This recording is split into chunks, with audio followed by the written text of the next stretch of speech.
Welcome back, children, to our discussion on the different chapters of class 11th. Now, we have already talked about cell in our previous lectures. We have discussed what a cell is. Now, the cell, after it is formed, it undergoes a definite cycle and then it further divides. Now, why is it required? It is very essential that a cell should be dividing, it should continue its cycle so that growth and reproduction is possible in all living organisms. Now, every cell, which we will refer to as the parent cell, divides into its daughter cells. But before the division of the cell, a lot of events occur, then the division happens. So, in this present series of lectures on cell cycle and cell division, we will be talking about the different aspects of these concepts. To start with today, we will be talking in details about the introductory part as well as interphase. Now, to start with, what is cell cycle? Cell cycle means the sequence of events by which a cell duplicates its genome.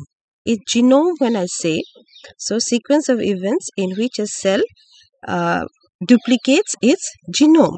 Now, what do you understand by duplication? Now, duplication means replicating its genome. Genome, when I say, we mean the genetic material. The genetic material is duplicated so that there is equal distribution into the two new cells that will be formed.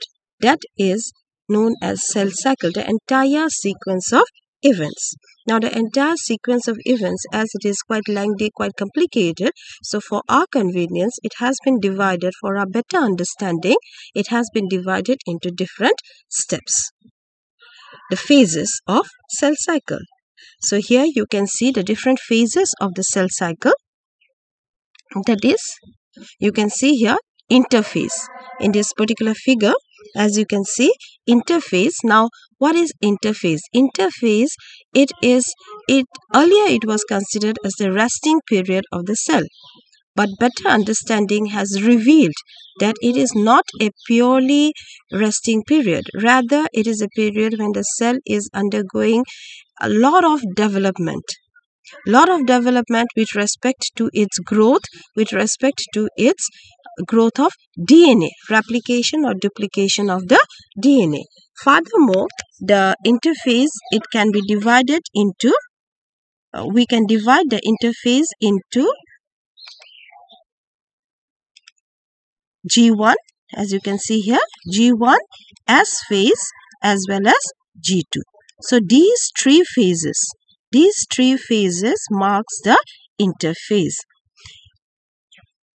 The S phase, the intermediate one, it is mainly marked by synthesis of DNA. When DNA synthesis occurs, the synthesis of DNA means replication of the DNA, replication of the genome or the chromosomes, increase in the content, the genetic material content increases in this phase, so that, I repeat, I have already mentioned about it, so that it gets equally distributed in the two daughter cells.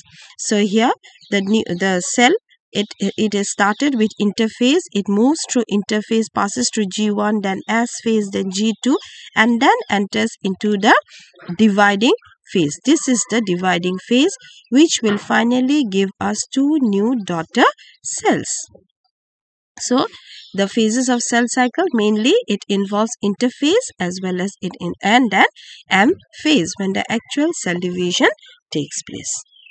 Now, we will talk about interphase in details in this present lecture, and in the subsequent lectures we will be talking about the different types of cell division. Interphase, as I already mentioned, it is the most active part of the cell. It prepares itself for division during this time. The interphase, as I have already mentioned a little while ago, it is divided into G1 when the actual growth of the cell takes place. Actual growth of the cell, when the cell is metabolically very active, it keeps on continuously growing. Okay, but always remember, the DNA does not duplicate, does not start its replication as yet. Then the cell increases in size. Cell organelles also increases in size, except for few of them like mitochondria, chloroplast and centriole. Okay, they do not increase in number, but the other cell organelles will gradually continue to increase in number. Then S phase or synthesis phase, when the DNA replicates, DNA will replicate, the centrioles will duplicate. The centrioles, if you can remember from our previous lectures, these are involved in the during the division phase. They will be required during the division phase. If you can remember, they are made up of spokes and the structure, microtubules, they are made up of so during this intermediate S phase or synthesis phase, the DNA replication takes place. The centrioles also duplicate. Then it moves on to G2 phase. In G2 phase, what happens is the RNA and the proteins are formed. The RNA will be formed as well as the proteins will be formed here. Also, it is marked by the increase in number of mitochondria and chloroplast-like cell organelles. These also increases in number. So then there is one more phase which we call as G0 or quiescent phase. Now sometimes what happens, the cell, they exit G1. After the new cell has been formed, they do not enter into G1. Because at that point of time, maybe cell division is not an immediate requirement of the cell.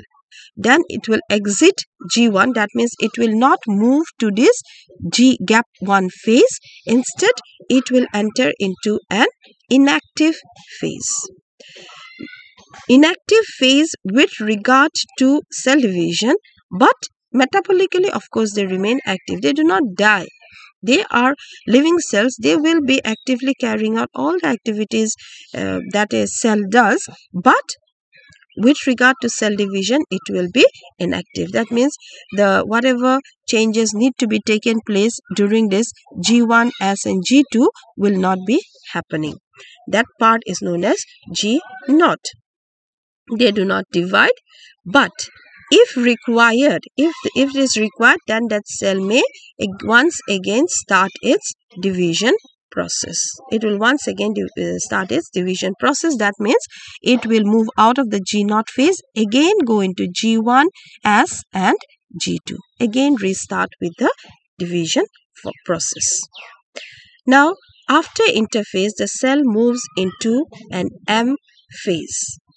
M phase is the dividing phase, which can be mitosis or meiosis, which are the two types of divisions, mitosis and meiosis.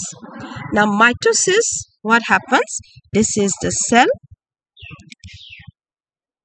As you can see, this is the cell. Okay, this is the parent cell. Now, what will happen during interphase? What has happened here? DNA replicated and a lot of protein has been formed. And after that, this is the duplicated DNA. Two DNAs are present here. Now, what will happen? They will duplicate it. See, here you can see it is a 1, 1. Now, you can see 2 of blue and 2 of red. Now, gradually what will happen? They will divide.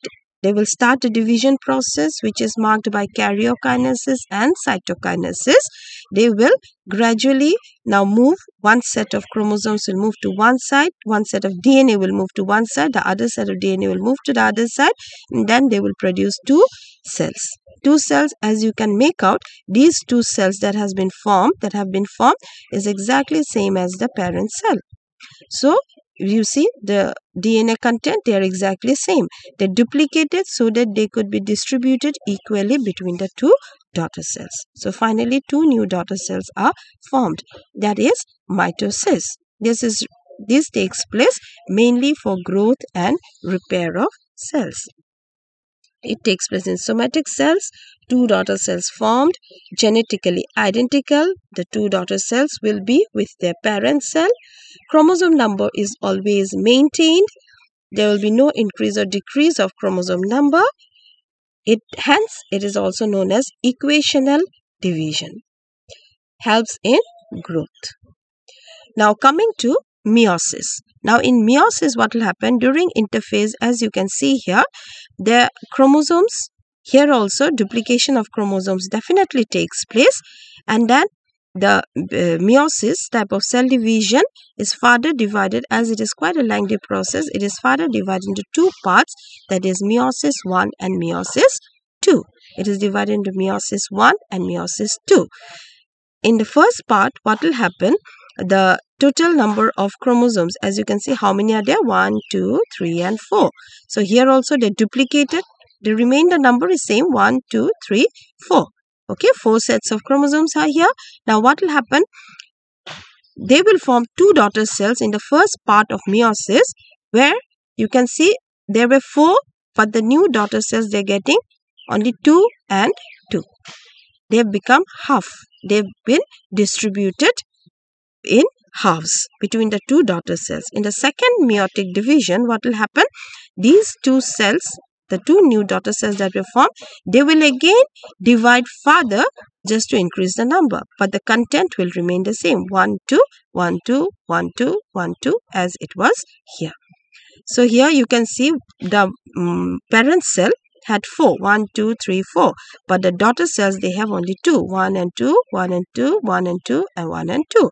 So the daughter cells and the mother cell, the number of chromosomes are different. It is reduced always, and this is required for the gamete formation, so that in the future individual formed after fertilization, the chromosome number is maintained. It takes place exclusively in reproductive cells, unlike in mitosis, where it takes place in somatic cells. It results into 4 daughter cells, unlike mitosis, where it forms 2 daughter cells. It is always genetically distinct from the parent cell. Quite obvious, you can see it is distinct because the chromosome numbers are also different, as also some variations occur during the process. Chromosome number is always reduced to half in the daughter cells, whereas in mitosis it is always maintained. It is known as reduction division because the chromosome numbers are reduced to half in the daughter cells, and it helps in formation of gametes. So these are a few points of differences between the mitotic type of cell division and meiotic type of cell division. So in the subsequent lectures, in the next lectures, we will be discussing more in details about mitosis, how actually mitosis happens and how actually meiosis happens, step by step. Thank you for your patient listening.